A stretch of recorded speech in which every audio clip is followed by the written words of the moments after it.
Hi, I'm Farmer Cozette, youth educator with Wasatch Community Gardens. Today I wanted to share a story from my favorite nook in my own yard. Today we'll be reading Tops and Bottoms by Janet Stevens.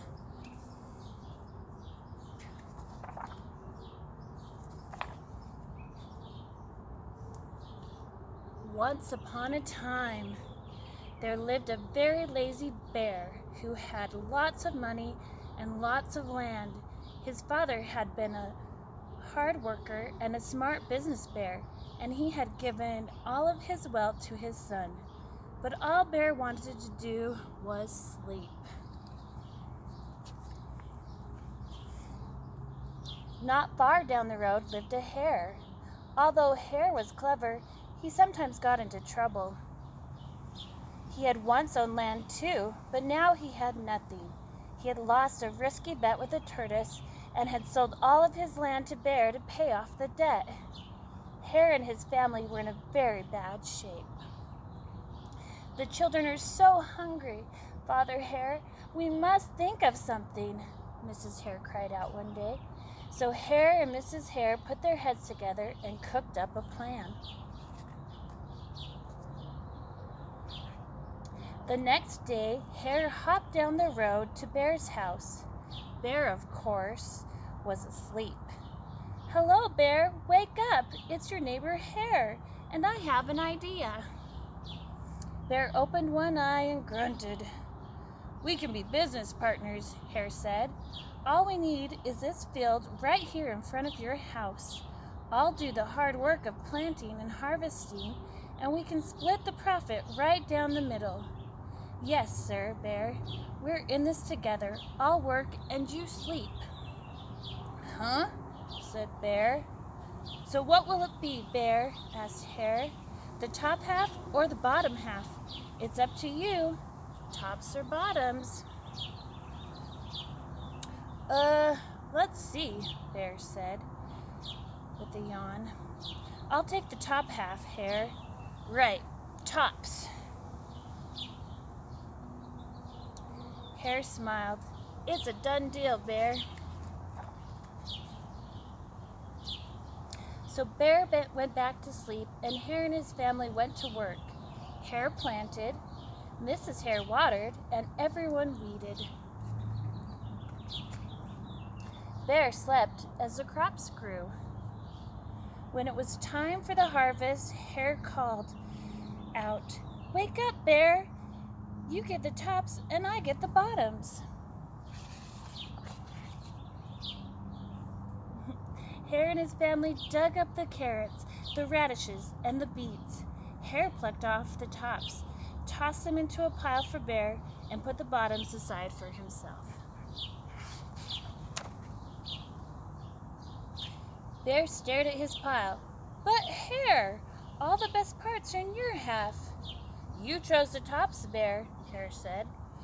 "Now, Hare, you've tricked me. You plant this field again, and this season I want the bottoms." Hare agreed. "It's a done deal, Bear." So Bear went back to sleep, and Hare and his family went to work. They planted, watered, and weeded. Bear slept as the crops grew. When it was time for the harvest, Hare called out, "Wake up, Bear! You get the bottoms and I get the tops." Hare and his family gathered up the lettuce, the broccoli, and the celery. Hare pulled off the bottoms for Bear and put the tops in his own pile. Bear looked at his pile and scowled. "Hare, you have cheated me again." "But Bear," Hare said, "you wanted the bottoms this time." Bear growled. "You plant this field again, Hare. You've tricked me twice. And you owe me one season of both tops and bottoms." "You're right, poor old Bear," sighed Hare. "It's only fair that you get both tops and bottoms this time. It's a done deal, Bear." So Bear went back to sleep, and Hare and his family went to work. They planted, watered, and weeded, then watered and weeded some more. Bear slept as the crops grew.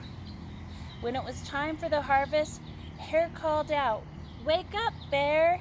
This time you get the tops and the bottoms." There, in front of Bear's house, lay a high field of corn.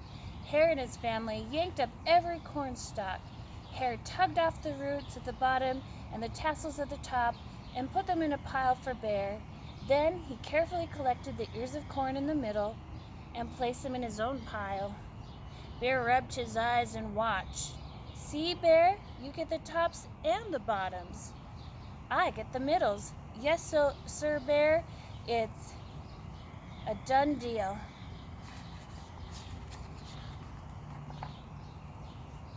By now, Bear was wide awake. "That's it, Hare," he hollered. "From now on, I'll plant my own crops and take the tops, bottoms, and middle." Hare and his family scooped up the corn and hopped down the road towards home. Bear never again slept through a season of planting and harvesting. Hare bought back his land with the profit from the crops, and he and Mrs. Hare opened a vegetable stand. And although Hare and Bear learned to live happily as neighbors, they never became business partners again. I hope you enjoyed this story. Have a good day.